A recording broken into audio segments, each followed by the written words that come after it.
என்னுடைய குடும்பத்திலே அலை வீசுகிறதே, என்னுடைய குடும்பத்திலே புயல் வீசுகிறதே, நான் வேலை பார்க்கிற இடத்துல பெரிய கொந்தளிப்பு ஏற்படுகிறது, என் சபையிலே மிகப்பெரிய பிரச்சனை இருக்கிறது, அதுக்கு காரணம் நான் தான், எனக்கு தெரியும்.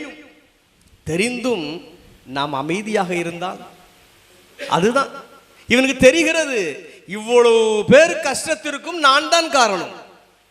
கப்பலிலே பயணிக்கிற இவ்வளவு பேரின் உயிர்க்கும் ஒரு சேதாரம் வரப்போகிறது, அதற்கு காரணம் நான் தான். பல வேளைகளிலே நம்முடைய வீட்டிலே, நம்முடைய இல்லத்திலே, நம்முடைய குடும்பத்திலே, நம்முடைய சபையிலே அல்லது நாம் பணி செய்கிற இடத்திலே பல குழப்பங்கள் வருகிற போது பல வேளைகளிலே நாம் நம்மை ஆராய்ந்து பார்ப்பதே கிடையாது. சரிதானா? அல்லது பல வேளைகளிலே இதற்கு நான் தான் காரணம் என்பது நமக்கு தெரியும்.